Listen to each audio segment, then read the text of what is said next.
In one sense, it's true that God helps those who help themselves. But when it comes to salvation, that saying is a lie. Only those who are helpless can avail themselves of a salvation only God can give.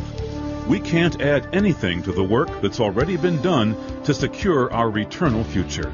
Today, more on a common misconception, one that's a life and death matter.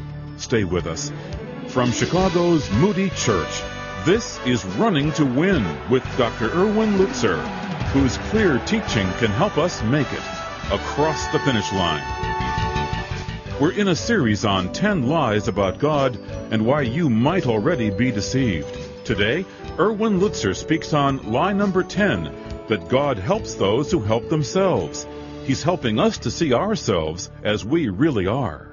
I'm reminded of the prayer of Irma Bombeck before she died. She said, "Oh God, if you cannot make me thin, then please make my friends look fat."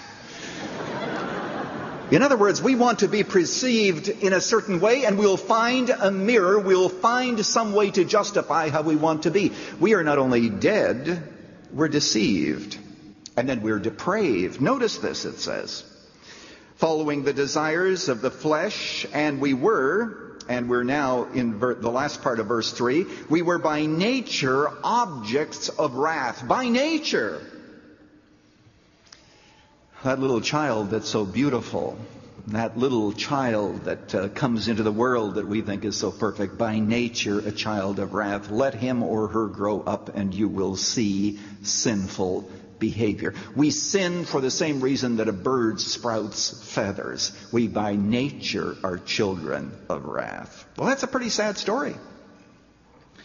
You can't go around telling people now, you should be able to help yourself and then God will help you. How do dead people help themselves? They are helpless.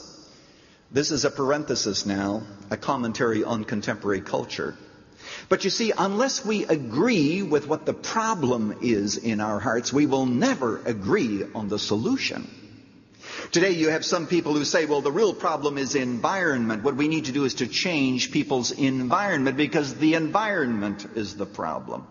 Some people say the real problem is not sin, it is knowledge. What we have to do is to teach people the right things, and then they will do the right things. The Bible would say that the problem is much deeper. It is a problem of the human heart that only God can solve. Once you understand the problem, you know that we need God to solve it. Well, that's the problem. What about God's power? Notice now it says in verse 4, but because of his great love for us, God, who is rich in mercy, made us alive with Christ, even when we were dead in transgressions. It is by grace you have been saved. Let's just stop there for a moment. Intervening into this cemetery is God. God makes us alive. And let me ask you the question, when did God make us alive? It was while we were dead. He came and spoke the word and said, arise. And we heard his word and he granted us the ability to believe, and we were brought into fellowship with him by a divine miracle of intervention. When Jesus came to the tomb of Lazarus, he didn't say, well, now Lazarus, we know, of course, that God helps those who help themselves. I'm willing to help you get out of the tomb, but you have to do something first. You at least have to take the first step. Lazarus, at least wiggle your toe and I'll take it from there. No, God came along and had to do it all. Underline the word had to. Many of you know I teach every fall. The last couple of years I teach a class in preaching at Trinity International University. And this fall I did what I've done on previous occasions, and I told you several years ago what I did, and I redid it. But since some of you weren't here, I'll retell it. On a beautiful fall day, I ask the students to close their notebooks, and I tell them we're going to the cemetery in Deerfield. They have no idea what we're going to do there. Once we arrive at the cemetery, we get in a circle and we go to a gravestone and we look at the marker. It's the one I used before. I think it was Jonathan and Rita, dead about 1912. And then I read this passage that we are dead in trespasses and sins, and then I ask one of the students to go over and to preach to them and tell them that the day of resurrection has come and that they're to stand up. I did it this fall to one of the students. I said, would you please preach to them and tell them to get up? And he said, no. He said, actually, I only preach to those who can take an offering. And he said, I don't think these people are able to give. We're training our students well over there at the seminary. So, once again, I had to do it. I went over and shouted, Jonathan and Rita, stand up, it's the day of resurrection. And then I waited very, very silently.